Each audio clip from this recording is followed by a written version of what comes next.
Hola, buenas tardes. Vamos a dar inicio a la mesa denominada Pobreza Infantil Latinoamericana con textos, intervenciones y actores, cuyos coordinadores son la doctora Denise Oyarzún Gómez de la Universidad Central de Chile y el doctorando quien les habla, Cristóbal Daubín Herrera, de la Universidad de Girona, España. Le damos a todos quienes están conectados, les damos la más cordial bienvenida desde Valparaíso, Chile. Y vamos a iniciar esta jornada. Tenemos a una ponente conectada. ¿Nos escuchas? ¿Sí? Hola.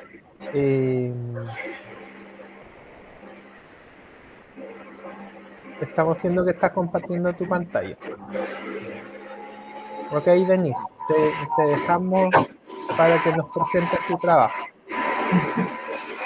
Buenas tardes, la ponencia que voy a presentar el día de hoy se titula Bienestar de niños, niñas y adolescentes, una revisión narrativa de estudios cualitativos. En primer lugar, es importante señalar que el bienestar tradicionalmente ha sido conceptualizado desde diferentes perspectivas teóricas, desde el bienestar psicológico, pasando por el bienestar subjetivo y el bienestar social.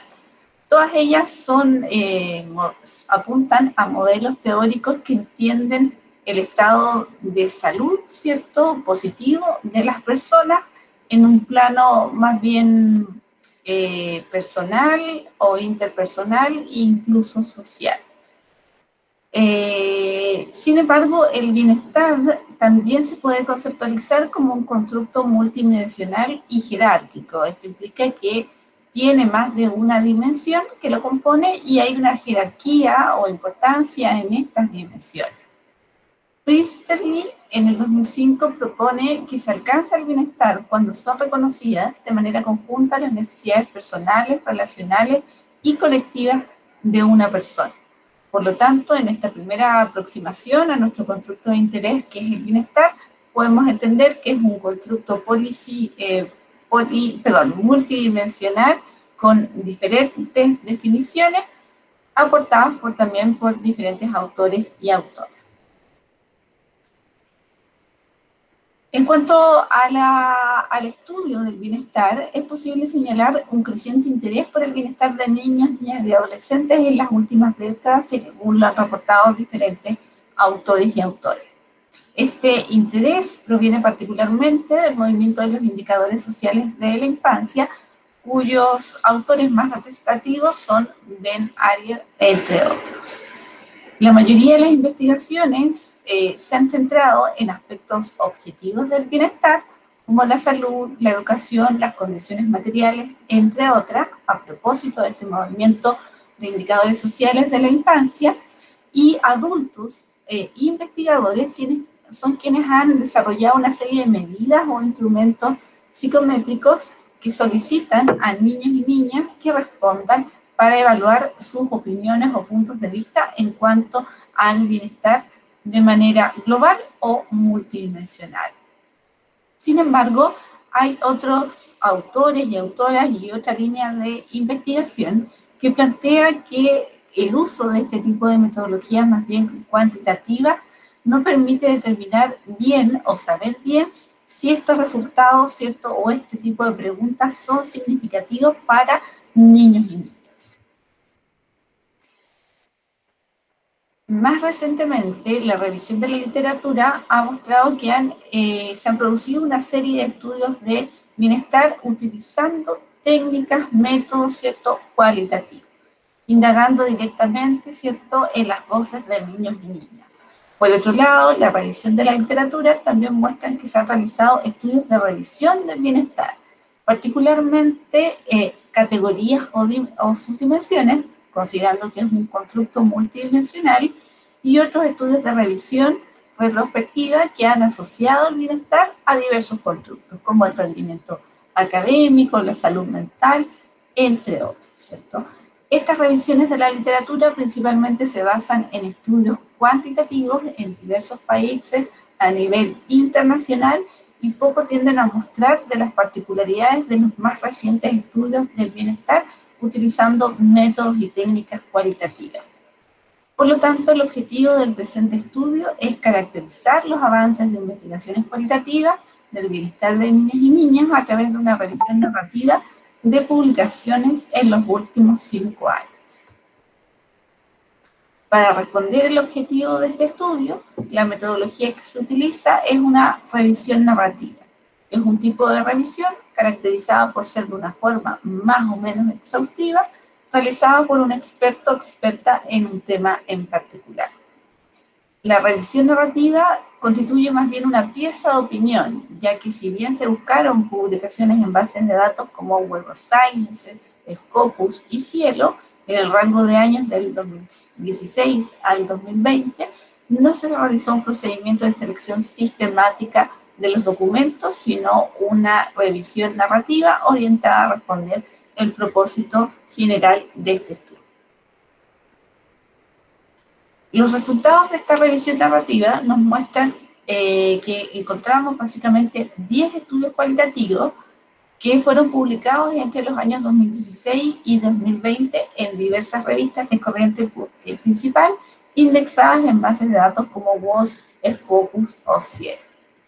La mayoría de estos estudios se enfocó a explorar los significados, las perspectivas o las percepciones o las experiencias del bienestar de niños y niñas, ¿cierto?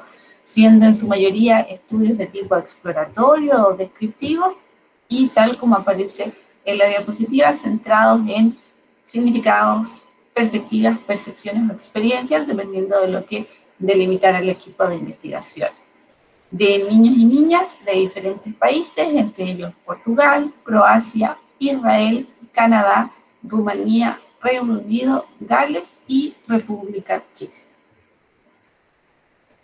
En cuanto a los resultados de esta revisión narrativa, de estos 10 estudios cualitativos, podemos encontrar que los tamaños muestrales en estas investigaciones empíricas fluctuaron entre 21 y 53 niños, niñas y jóvenes, en edades comprendidas entre los 8 y 24 años. Podemos destacar que hay algunos estudios que dividen la muestra en 2 submuestras, ¿cierto? Una que tenga que ver más con niñeces y otra que tuviera que ver más con juventudes, y por ello se alcanza hasta un tamaño, una edad de los participantes de 24 años. Las técnicas más utilizadas fueron las entrevistas individuales y grupos focales, destacándose la entrevista facilitada por la técnica Life Storyboard, que se utilizó principalmente en 2 estudios realizados en Canadá que forman parte de esta revisión. Todas estas técnicas, ¿cierto?, fueron aplicadas de forma presencial, tanto en escuelas como en centros comunitarios, en esta muestra de 10 estudios para esta revisión narrativa. También se observó que en gran parte de estas investigaciones, los equipos de investigación utilizaron el guión de preguntas de un estudio internacional sobre bienestar infantil en el ámbito global y contextos locales, coordinado, ¿cierto?, por un equipo de investigación australiano. En cuanto a las consideraciones éticas de estos estudios cualitativos, todas ellas señalaron el uso de consentimientos informados dirigidos a padres, madres o tutores y de sentimientos informados dirigidos a niños, niñas y jóvenes, además de contar con la aprobación del protocolo del estudio por un comité ético científico de cada universidad. En cuanto al plan de análisis de datos, en su mayoría fue de tipo temático, utilizándose solo en algunos casos software para manipular los datos textuales producidos en las entrevistas o en los grupos focales. En la mayoría de los estudios también se destaca la presencia de citas textuales de los relatos, experiencias o significados reportados por niños, niñas y jóvenes. Otro punto a destacar en cuanto a los resultados de esta revisión sistemática es que estos estudios cualitativos coinciden en mostrar conceptualizaciones de las dimensiones del bienestar, ¿cierto? Por ejemplo, felicidad, satisfacción con la vida o bienestar psicológico. además de integrar experiencias negativas y positivas de sus vidas, ¿cierto? Por lo tanto, el bienestar no solo implica un polo positivo, sino que también las aristas o las distinciones que se pueden hacer en relación a experiencias negativas. Las perspectivas de niños y niñas también abarcaron los principales ámbitos que contribuyen al bienestar, como la familia, los amigos o las condiciones materiales, ¿cierto? Así también hubieron otros estudios que destacaron el uso de Internet como un ámbito importante de contribución al bienestar y otros, ¿cierto?, que se realizaron en contextos escolares, por sobre todo resaltaron las relaciones de apoyo, confianza y seguridad que proporcionan profesores y profesoras en los ambientes escolares. Los resultados de esta revisión narrativa también muestran que las nociones más abstractas de bienestar de niños y niñas de menor edad también tienen un menor grado de claridad, detalle y complejidad en su respuesta, a diferencia de otros jóvenes de mayor edad, ¿cierto? Cuando estos ya se aproximan a la adolescencia o a la juventud. Destacamos también el resultado de otro estudio con niños y niñas en situación de discapacidad, cuyos autores encontraron que estos jóvenes, ¿cierto?, tenían una información en alguna medida más pobre y menos consistente sobre el bienestar, especialmente en los casos de las dificultades familiares, ¿cierto?, que estos niños en situación de discapacidad presentaran dificultades familiares. Así también se encontró que los estudios de bienestar son contextuales a la situación local de cada ciudad en el marco de un país, ¿cierto?, sociocultural e históricamente pertinentes, ¿cierto?, a niños, niñas y jóvenes que participaron de cada una de estas investigaciones.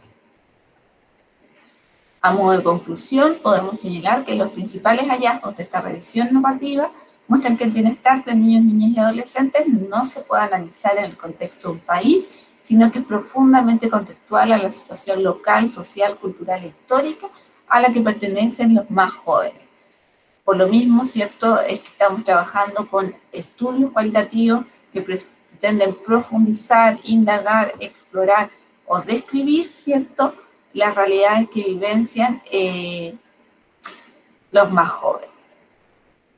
En cuanto al impacto de las políticas, es importante señalar que los estudios del bienestar pueden contribuir a mejorar la legislación sobre las niñeces de parte de los tomadores de decisiones, siempre y cuando estos conozcan y comprendan los resultados de las investigaciones.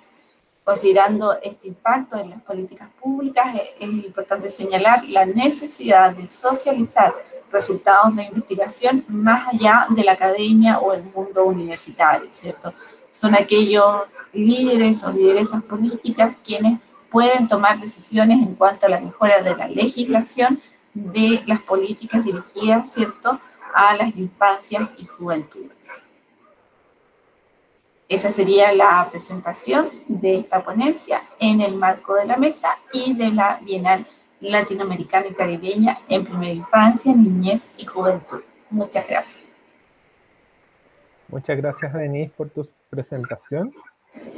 Durante tu presentación se nos unió Delia Garrido, la vemos en pantalla. Muchas gracias, Delia, por tu asistencia. Disculpen la tardanza, pero tuve muchas complicaciones para poder conectarme. Me imagino, son cosas que ocurren con el trabajo a distancia y con este tema de conectividad. Así que estamos todos pasando, me imagino, por lo mismo. Yo no sé si alguna quiere hacer, Delia, mejor dicho tú, alguna pregunta a la presentación que hizo Denise. O pasamos directamente a tu presentación. Pues a mí me gustaría que me platicaras un poquito, porque yo la verdad me perdí tu presentación por los problemas de conectividad, entonces si me puedes platicar un poquito de qué trataba, te lo agradecería mucho. Por supuesto. La ponencia consistió en una revisión narrativa de estudios cualitativos de bienestar de niños, niñas y jóvenes, ¿cierto? Básicamente lo que presenté fue la revisión de 10 estudios cualitativos de diferentes países, ¿cierto? Más anglosajones que latinoamericanos, ¿cierto? donde se mostraban las características metodológicas de estos estudios cualitativos y algunos de los principales resultados, como por ejemplo que el bienestar efectivamente es un constructo multidimensional, ¿cierto?, que integran diferentes dimensiones, que hay dimensiones que niños y niñas señalan que contribuyen más significativamente a su bienestar, como la familia, su escuela, el uso, por ejemplo, de Internet o los espacios de recreación, y que en el caso de niños y niñas más jóvenes, o sea, de menor edad, se complejiza a través de técnicas verbales como entrevistas individuales y grupos focales, lograr develar, ¿cierto?, o describir qué significa el bienestar para estos niños. Y en el caso de niños y niñas en situación de discapacidad, ocurre algo más o menos similar, ¿cierto?, de que es un poco más difícil, ¿cierto?, poder explorar en estos significados o percepciones del bienestar. Eso diría yo, bueno, que el bienestar, por supuesto, desde estas lógicas cualitativas es profundamente contextual y situado, ¿cierto? No hablamos de representación, ¿cierto?, a muestras amplias de niños y niñas, sino a muestras más bien acotadas, cuyos tamaños muestrales fluctúan entre 23 y 51 niños y niñas, si no me equivoco, y con ellas principalmente se utilizan técnicas en estos estudios, ¿cierto?, de la revisión, técnicas verbales como la entrevista o el grupo focal. Eso diría a grandes rasgos en cuanto a los resultados de la revisión narrativa, considerando que este tipo de revisión tiene limitaciones, ¿cierto?, porque más bien constituye una pieza de opinión, más que una búsqueda sistemática de artículos, libros, capítulos de libros u otro tipo de publicación. Por supuesto, está orientada a responder un objetivo que era caracterizar los avances de investigaciones cualitativas sobre el bienestar infantil, pero evidentemente tiene esta limitación que valga la redundancia, tiene que ver que constituye más bien como una pieza de opinión más que un estudio empírico propiamente tal. Desde ahí la sugerencia siempre va a ser realizar una revisión sistemática, pero para ello también se requiere más tiempo y más recursos de distinto tipo. Pero de igual manera hacemos una contribución a la hora de mostrar a lo menos un panorama en los últimos 5 años de algunos estudios bien interesantes sobre el bienestar infantil. Eso en definitiva. Muy interesante. Muchas gracias.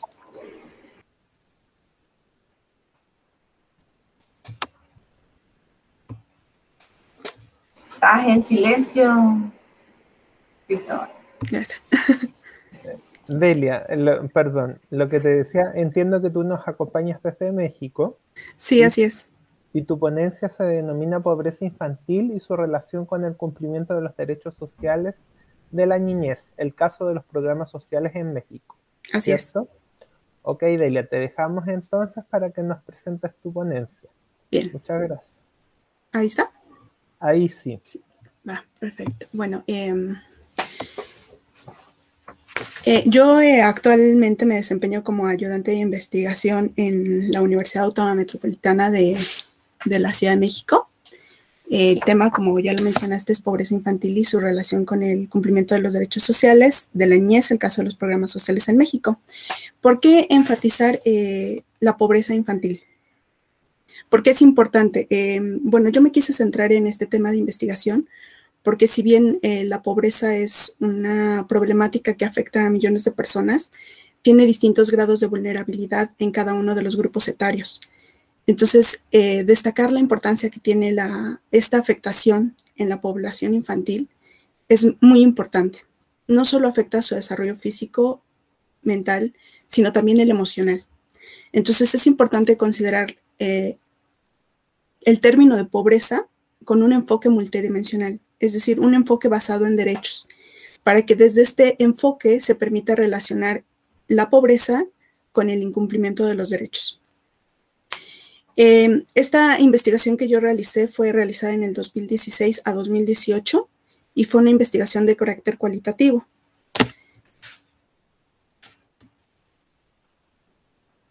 Bien, mi objetivo al realizar esta investigación era analizar de qué manera la población de niños y niñas de entre 1 y 12 años se veían beneficiados por los programas sociales que se encontraban vigentes en la Ciudad de México, y por ello analicé programas que eran orientados a la niñez y programas que no estaban orientados a la niñez. De los programas que estaban orientados a la niñez, me hubiera gustado escoger más, pero la verdad es que las autoridades estuvieron muy herméticas en la autorización para las entrevistas. Entonces, en el único que pude entrevistar fue en el de estancias infantiles. Los otros 3 programas no están orientados a la niñez. Son programas que contribuyen al entorno familiar, porque es importante la familia, porque provee las condiciones económicas, materiales y emocionales con las que los niños pueden tener un buen desarrollo. Los niños son muy sensibles a lo que ocurre en su familia. Es por ello que opté por analizar también programas que no estaban orientados a la población infantil. Los resultados que yo obtuve de mis entrevistas, también fueron pocas entrevistas, fueron alrededor de 50 más o menos en los 4 diferentes programas, porque como bien lo dije, obtuvimos mucha problemática al realizar las entrevistas, que nos dieran los permisos. Entonces, los resultados que yo puedo destacar de estas entrevistas que realicé es que en el programa de mejoramiento barrial y comunitario, si bien es un programa que no está dirigido a la población infantil, se beneficia directamente a los niños porque las personas que llevan a cabo, que están inscritas en este programa, tienen la idea de construir espacios que permitan la recreación. Por ejemplo, encontré en estas entrevistas el personal de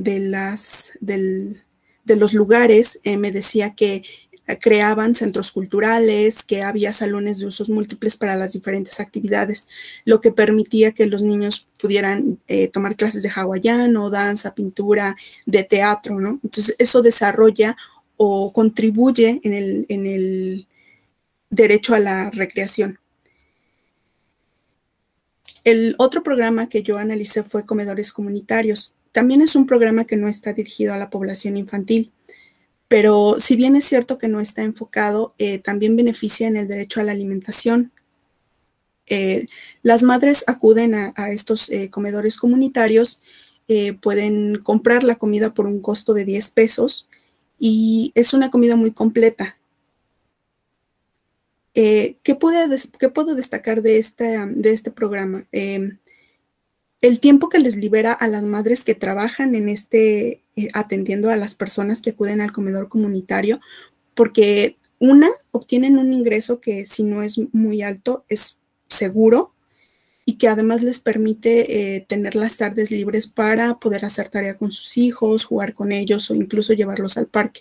Muchas de las madres que pude entrevistar, salen de la escuela, van a recoger a sus hijos y pasan al comedor comunitario, porque ellas dicen que se ahorran dinero. O sea, por una ración de comida te cobran 10 pesos, entonces a lo mejor si son 2 personas son 20 pesos mexicanos y pues evidentemente para ellas es mucho más factible gastar 20 pesos que gastar a lo mejor 120 pesos en realizar una comida completa. Para las madres que trabajan ahí, es importante destacar que también tienen ahí a sus hijos como trabajadoras, entonces eso les permite estar al cuidado de ellos mientras desempeñan una función laboral.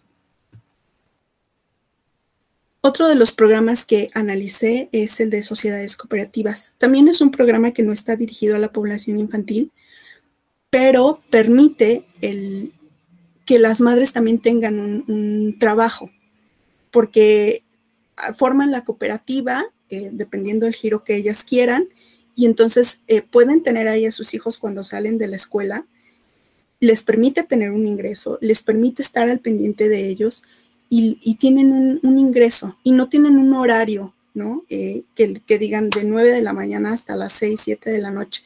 No, es un horario flexible que les permite pasar más tiempo con los niños y al cuidado de ellos. Ahí agregué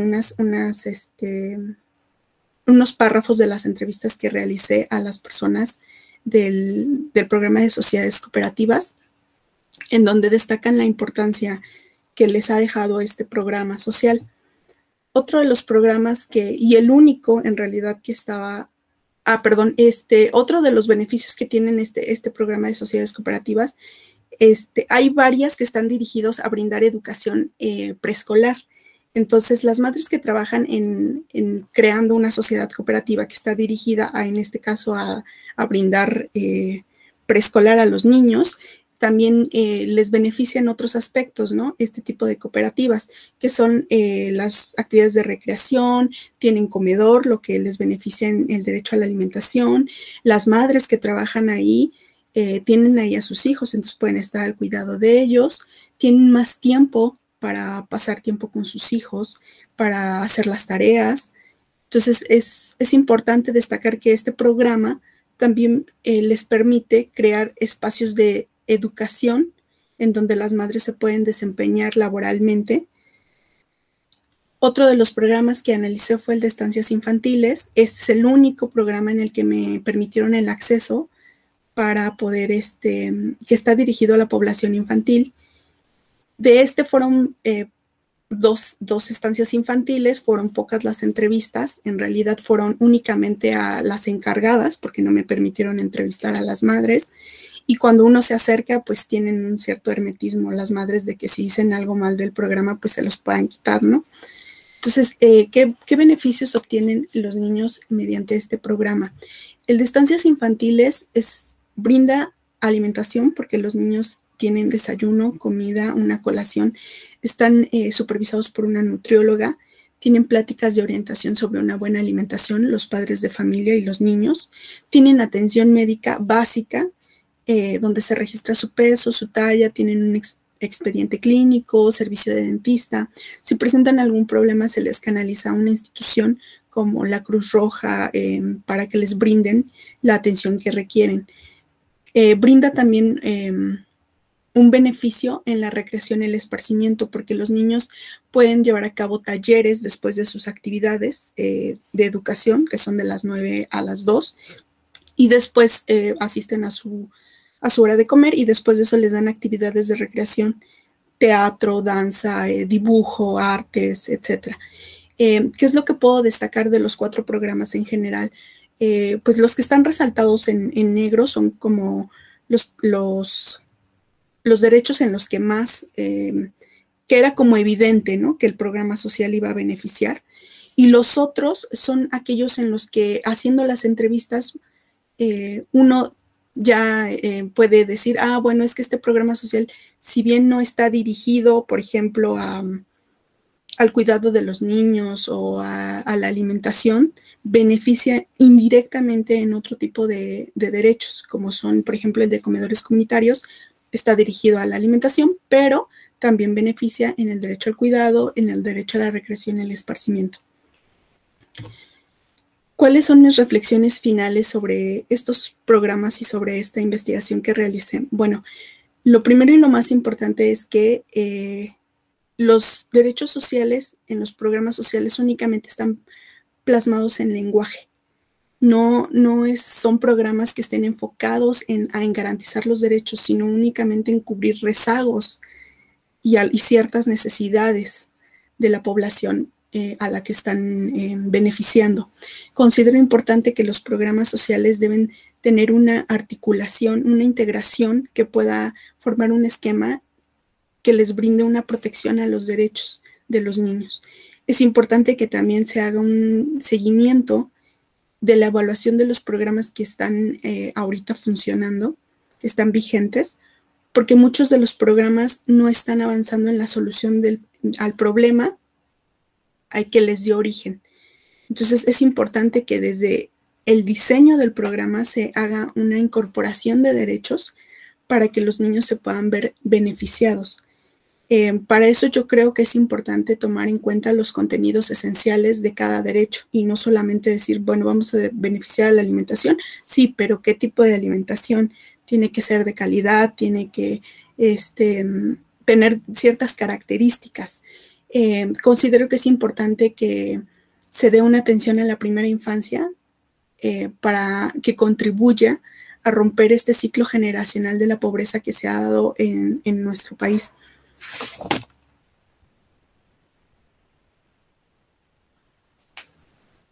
Bueno, pues esa es mi presentación. Si tienen alguna pregunta. Muchas gracias, Delia, por tu presentación. Como nos decía ella, no sé si algún miembro que esté conectado en esta mesa tenga alguna pregunta o quiera hacer alguna reflexión respecto de lo que comentaba Delia. Veo, Denise. ¿Tú querías preguntar algo? Adelante. Bueno, muchas gracias por la presentación, Delia. Ahí sí.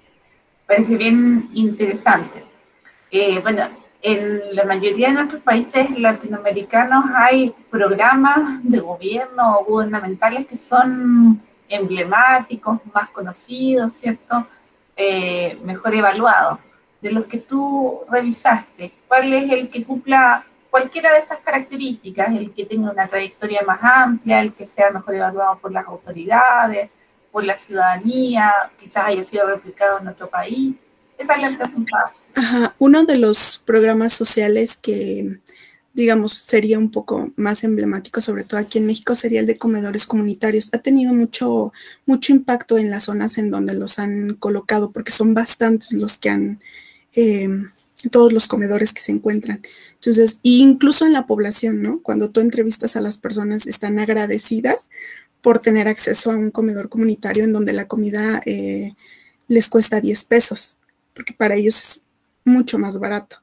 Incluso para las personas que de alguna empresa cercana o eso acuden a los comedores comunitarios, precisamente porque no gastan la misma cantidad de dinero que, por ejemplo, en una fonda o en algún otro lugar donde acudan a comer. Es uno de los principales que yo creo que tiene más impacto. Me hubiera gustado, la verdad, incorporar otros programas sociales, pero tuve muchísimos problemas a la hora de solicitar los permisos.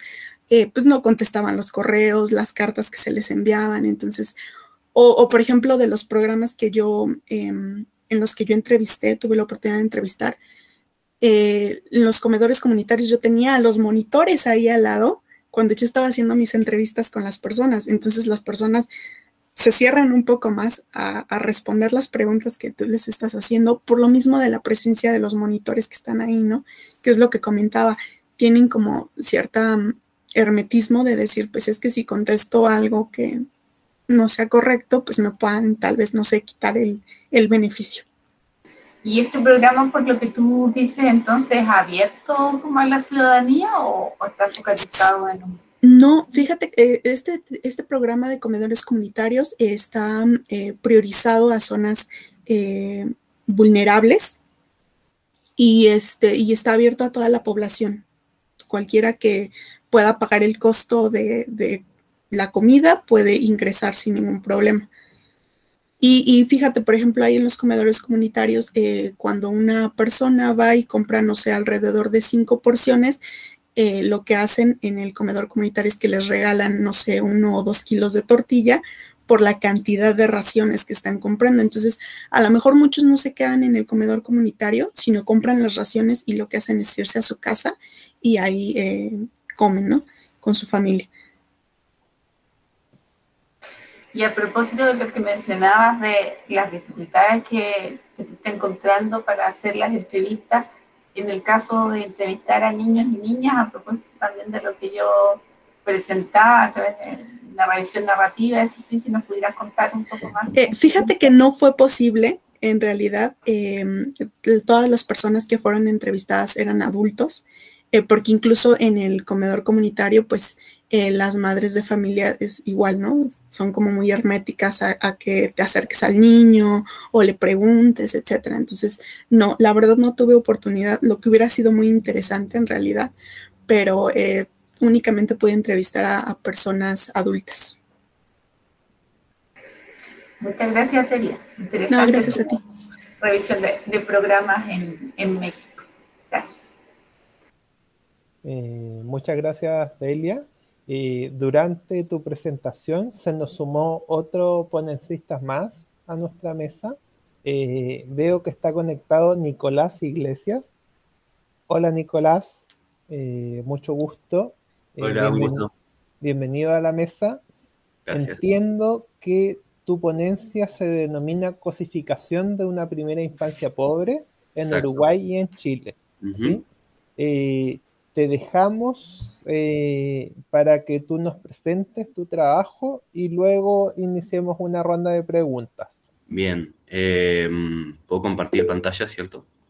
Sí. Bien. ¿Ahí? Ahí sí. Bien. Perfecto. Bien, perfecto. Vale. Bueno, yo no los veo a ustedes, pero supongo que me ven bien. Primero me presento, soy Nicolás Iglesias Mills, soy uruguayo y bueno, ahora vivo en Uruguay, pero estuve viviendo en otros países, tanto en Haití como en Chile. Y en Chile hice mi magíster, soy de grado, soy maestro en educación inicial, se llama acá, en primera infancia, y después hice un magíster en la Universidad Austral de Chile, un magíster en educación, mención política y gestión. Y en esto, y vengo a presentarles ahora esta investigación que realicé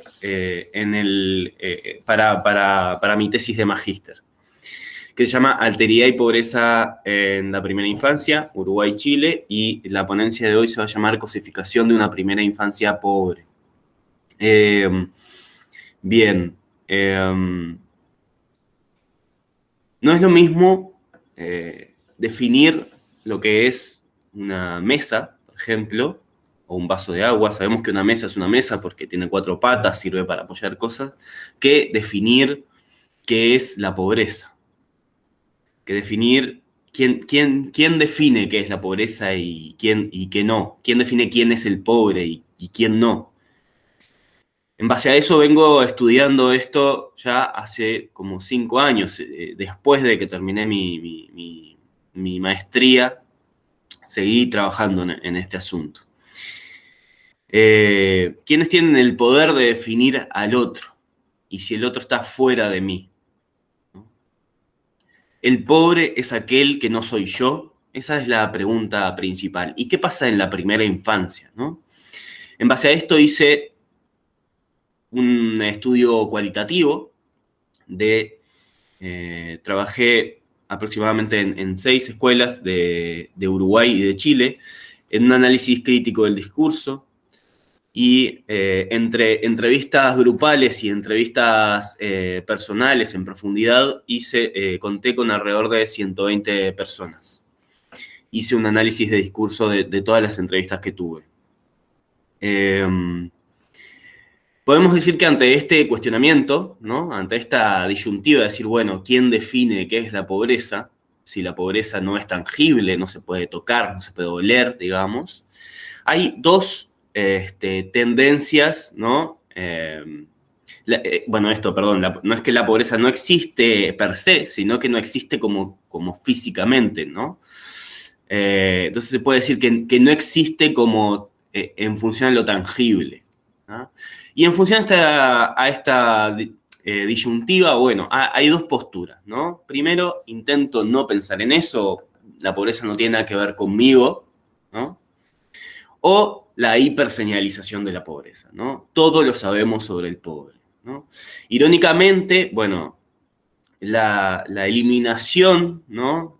De la palabra pobreza de nuestro lenguaje o del pobre genera al mismo tiempo, ¿no? Al no contar con experiencia concreta, al no contar con encuentro real, una hiperseñalización también porque se reafirma de alguna manera determinadas ideas y representaciones sociales que contamos desde otras fuentes. ¿Ah?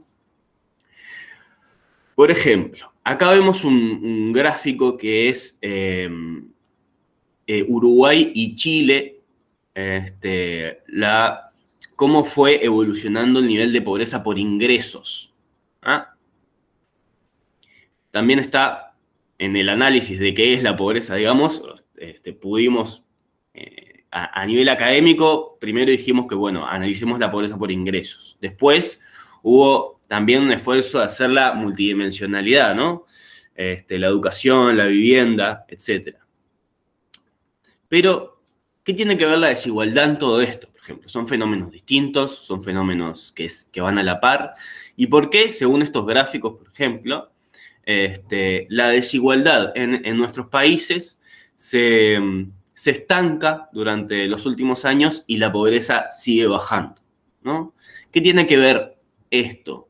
Bueno,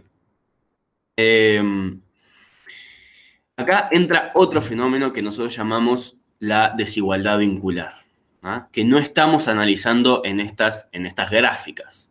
La desigualdad vincular es cuando uno tiene el poder de definir quién es el otro. Cuando trabajamos en políticas públicas destinadas a contextos de vulnerabilidad o vulnerados, cuando trabajamos en ONGs, cuando trabajamos incluso en academia, ¿no?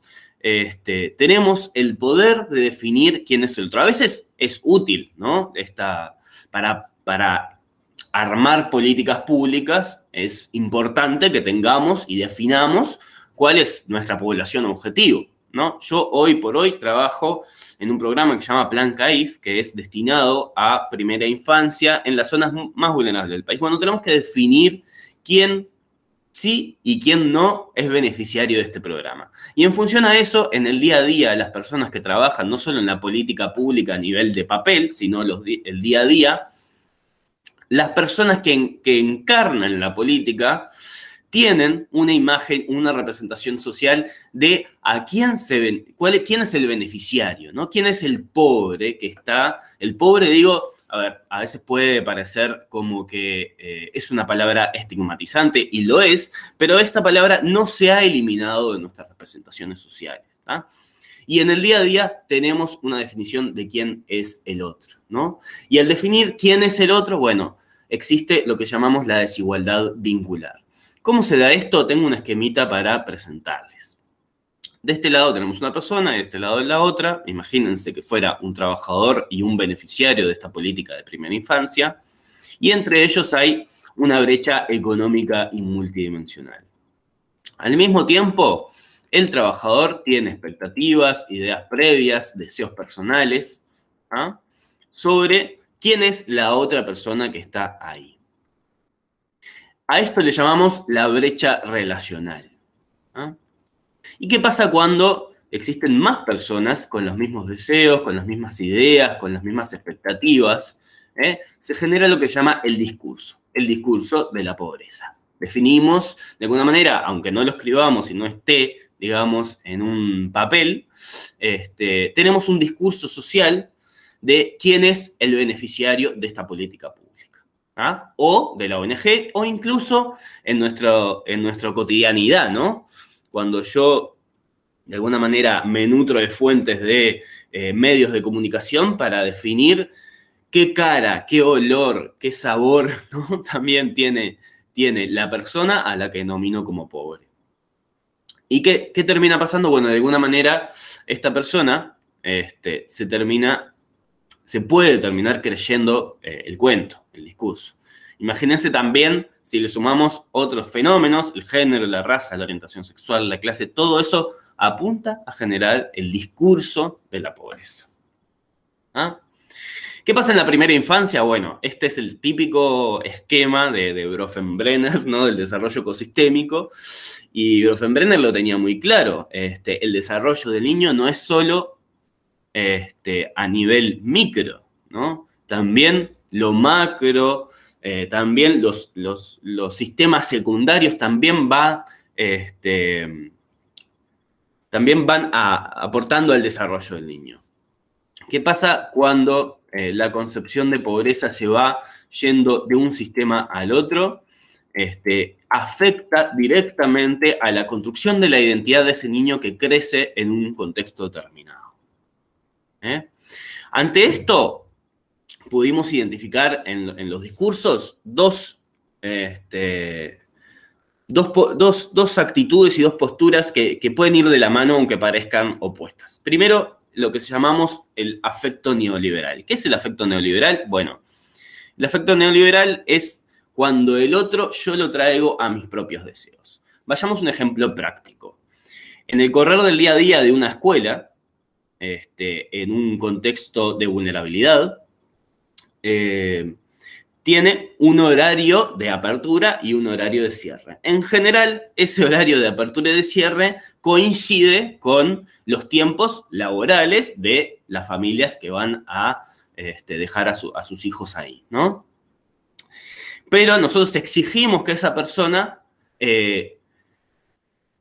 maneje sus tiempos de alguna manera para que le sirva al profesorado, a la escuela, ¿no? Que venga a las reuniones de padres, que vengan a una reunión por su hijo, que venga, eso es un ejemplo, ¿no? Los traigo mis propios deseos. Otro ejemplo puede ser, ¿por qué yo creo que estoy trabajando acá? ¿No? Bueno, yo vengo a trabajar acá porque a mí me gusta, porque a mí me hace bien, porque me olvido de mis problemas, ¿no? Entonces tenemos estas dos patas que son a nivel de política, ¿no? A nivel estructural y a nivel personal también. ¿Ah? Pasa también cuando yo me desentiendo, más allá de que trabajemos o no trabajemos en una política pública, que trabajemos en una ONG o no, también nos pasa en nuestra vida cotidiana donde yo me desentiendo del fenómeno de la pobreza y no me hago responsable del otro. Esto pasa un montón. Yo no tengo nada que ver con esto, yo trabajo, yo me gano lo que yo tengo, mis padres, esto de la herencia, ¿no? Mis padres trabajaron un montón, entonces yo me merezco, entonces yo no tengo nada que ver con la pobreza. ¿Ah? Esto denominamos afecto neoliberal. ¿Y qué pasa? ¿Cómo se ejerce en lo cotidiano, ¿no?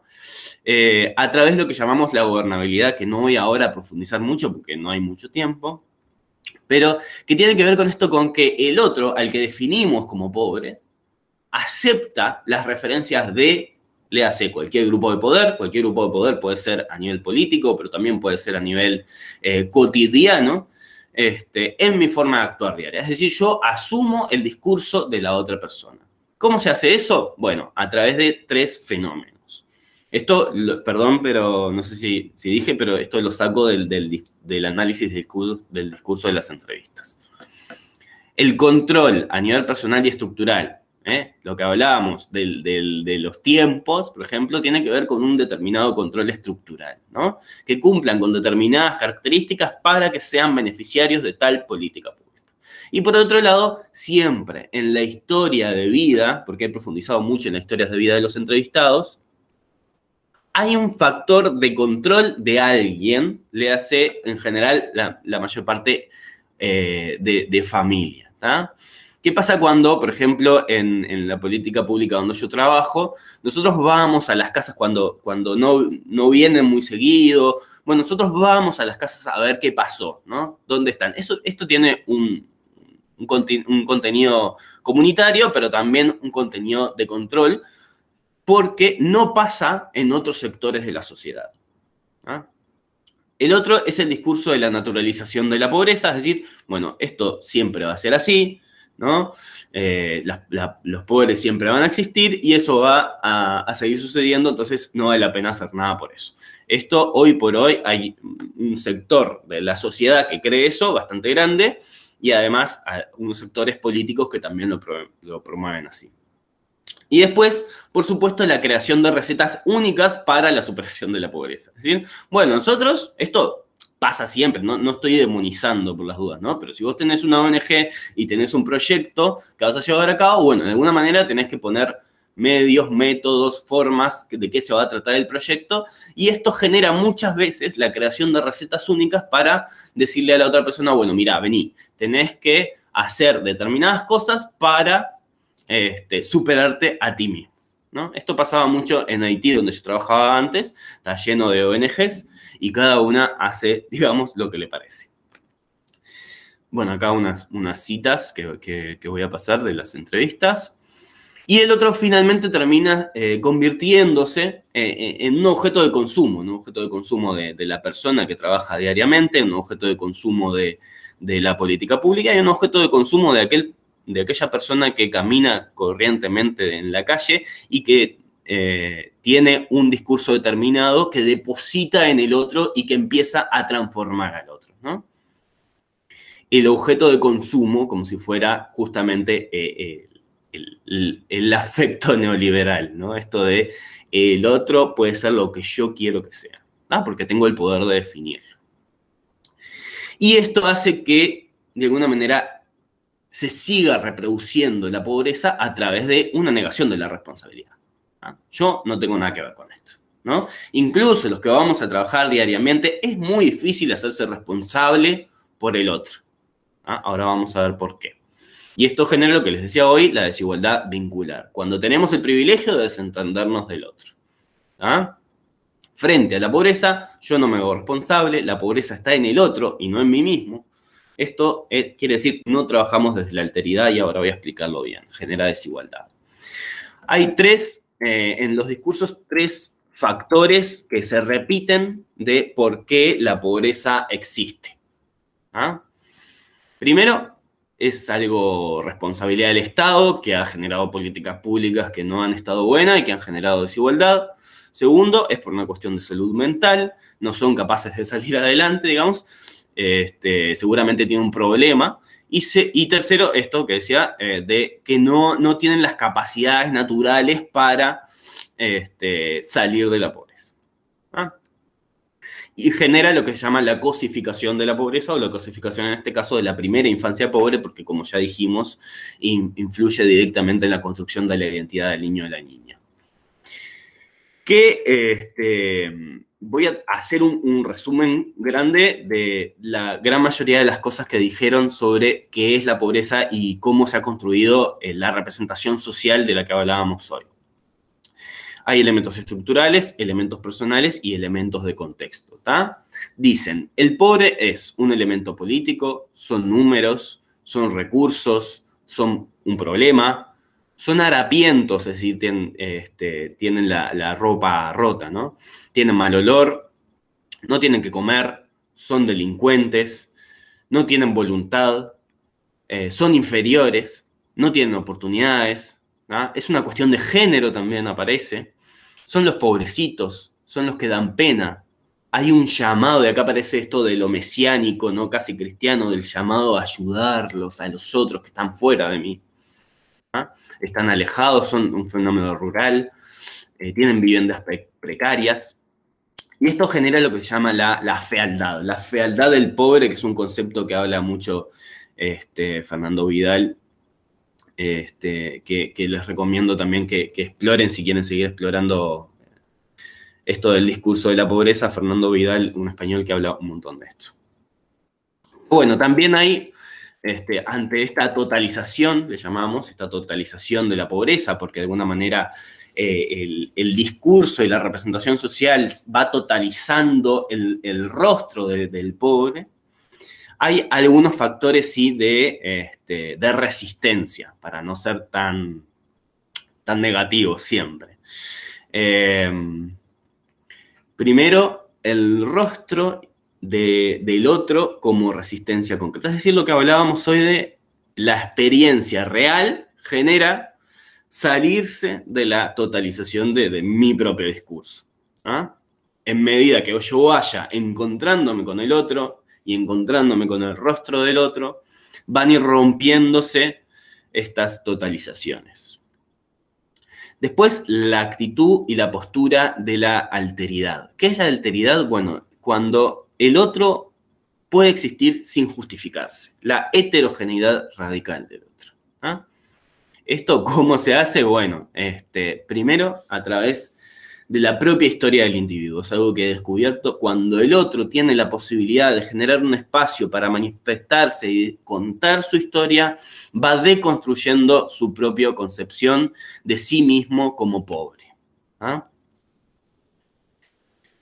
Algo que no dije, claro, es que el discurso también, el discurso de la pobreza establecido, ¿no? Hace que se crea que la pobreza es un fenómeno estructural y para siempre, y no un fenómeno temporal. ¿Ah?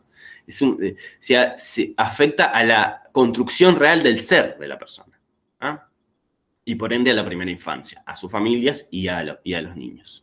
Después, espacios de gratuidad y de acción comunitaria exitosa. Es decir, cuando las familias de un centro educativo, por ejemplo, pueden apropiarse realmente del espacio, ¿ah?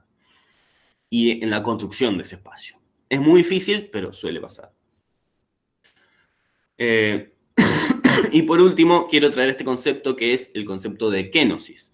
El concepto de kenosis es el vaciamiento en función del otro. Es decir, bueno, cuando yo puedo sentarme a escuchar la historia de la otra persona, probablemente genere en mí un vaciamiento de estas expectativas e imágenes sociales que yo traigo, ¿ah? Para esto también es necesario un trabajo muy fuerte de autoconocimiento y de ver cuáles son nuestras propias fuentes de sentido, de poder y también de cariño y amor, ¿no? Y también, para no generar toda la responsabilidad en la persona, políticas públicas más cualitativas que apunten también a un análisis del discurso, ¿no? Para esto, ¿qué ha pasado después de mi tesis?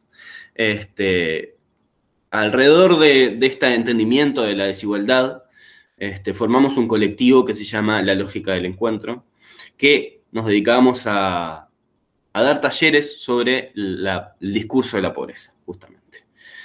Si quieren saber más de esto, pueden ahí escribirme a lalógicadelencuentro@gmail.com. Y ya está por ahora. Creo que eso es lo que tengo para compartirles. Creo que fui un poco rápido porque pensé que tenía 10 minutos, entonces lo acorté lo más que pude. Pero bueno, estoy abierto a preguntas. Capaz que fui un poco rápido y podemos ahora sí profundizar un poco más. Sí. Muchas gracias, Nicolás. Veía en el chat que te estaban haciendo una pregunta y te la leo. Dice: como comentario o pregunta, me gustaría si puedes profundizar en la naturalización de la pregunta. Será de la pobreza, claro. Sí, yo igual Bien. me imagino. Sí, está bueno eso.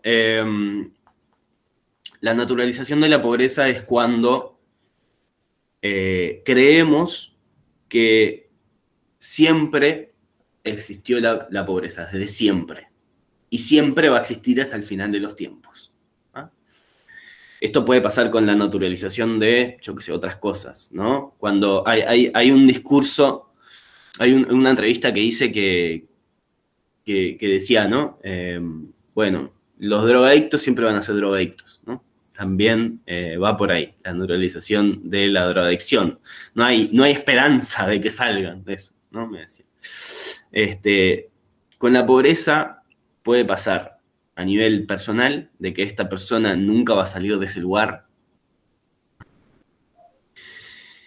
Y también a nivel estructural, ¿no? Bueno, si yo pienso en la pobreza es como, bueno, siempre va a haber pobreza. Entonces, ni siquiera me gasto en hacer nada, ¿no? Y tampoco me hago responsable de eso, que ese es el mayor problema. Cuando yo pienso que esto no tiene solución, entonces yo no soy el responsable de esto. Yo no me hago responsable del otro, ¿ah? Entonces no me cuestiono a mí mismo.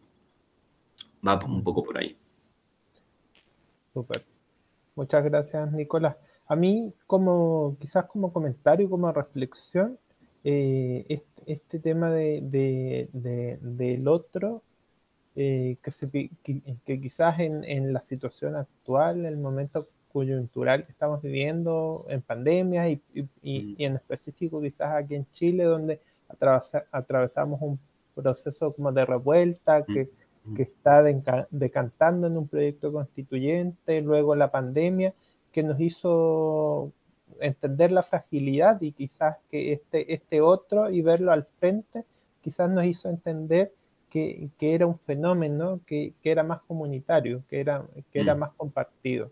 Entonces también eso quizás es importante, quizás reconocer como que quizás este discurso del otro en algún momento o por situaciones coyunturales también se puede ver roto y quizás entendernos y vernos reflejados en otros en otras personas que están atravesando quizás una situación particular y que es compartida también. Claro. También eso es como interesante, quizás tu investigación también pueda tener una proyección quizás hacia ese punto. Lo estaba pensando mientras tú hablabas, que acá en Chile es un país bien neoliberal y que claro, en particular los pobres son otros, y aquí en Chile se alimentó la idea de que éramos una gran clase media y que producto de estos dos hechos que les mencionaba nos dimos cuenta que no, que probablemente éramos un país pobre y que todos éramos en alguna medida pobres. Entonces desde ahí estamos, yo creo, construyendo un nuevo relato quizás de nosotros como sociedad chilena. Entonces es como súper interesante lo que tú nos exponías. Así que por mi parte, muy interesante tu proyecto. Sí, un comentario sobre eso que decir. Bueno, yo tuve la suerte de vivir en Chile 3 años y medio, sobre todo en el sur. Estuve en Valdivia y después estuve en Chiloé. Y nada, bueno, lo que pasa ahora, lo que está pasando ahora en Chile es una hermosura. Yo creo que ni en mis más sueños locos hubiese imaginado que esto podría pasar. Y efectivamente es un volver a pensarnos como colectivo. Y eso es alteridad, al final, ¿no? Salirse de lo que es el afecto neoliberal en un país como Chile. Pienso que, bueno, yo la mitad de mi investigación la hice en Chile y la otra mitad la hice acá en Uruguay. En ese momento había mucha confusión sobre lo que era, quién era el pobre y qué era la pobreza en Chile, ¿no? Y eso terminaba generando como un discurso no tan claro, pero todo el mundo tenía una idea, ¿no? Lo que generaba más hiperseñalización hacia el otro, ¿no? ¿Quién es el otro? ¿Quién es el pobre? En fin.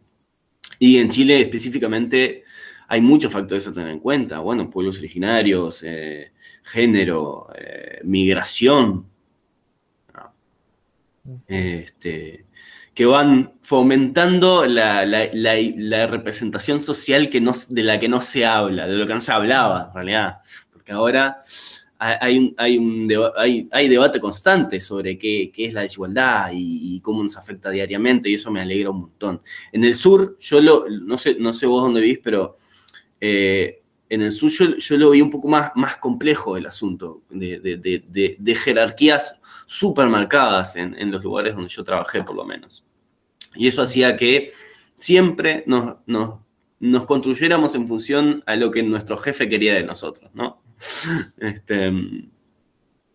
Y la pobreza también tiene, aquel que denominamos como pobre también era un poco fuerte por ahí, porque las figuras de autoridad eran las que nos hacían definirnos a nosotros mismos. No sé, pero me alegra y me encanta que Chile esté pasando por esto. No, es un bonito proceso, un poco caótico, pero necesario también, claro, para encontrar una nueva forma de hacer comunidad. Así sí. Es necesario. Así que muchas gracias, Nicolás, por tu presentación. Yo no sé si hay más preguntas o alguien más quiera intervenir. La verdad que esta mesa está pensada con cerca de 14 ponentes. No, se presentaron 3 de los que estaban inicialmente conectados, por tanto igual tuvimos más tiempo como para cada uno poder presentar sus presentaciones. Y como les decía, no sé si alguien tiene alguna otra intervención, o por la hora que era hasta las 4:30, ya son las 4:23, estaríamos como dentro del rango. Los dejamos en libertad de acción para que puedan sumarse a las otras actividades que tiene la Bienal a partir de las 4:30. ¿No? Entonces, les agradecemos que hayan podido participar de esta mesa. Muy interesantes sus proyectos, sus trabajos, sus ponencias. Agradecemos a Delia desde México, Nicolás desde Uruguay, está Denise también por ahí que decía que tenía problemas de conectividad desde Chile, y yo también desde Chile, desde la ciudad de Valparaíso, que ahí me preguntaba Nicolás, les damos un caluroso saludo.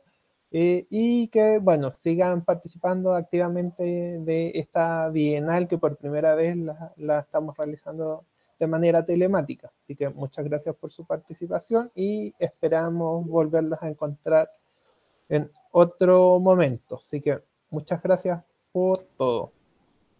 Gracias. Gracias. Gracias a ustedes. Hasta luego. Hasta luego.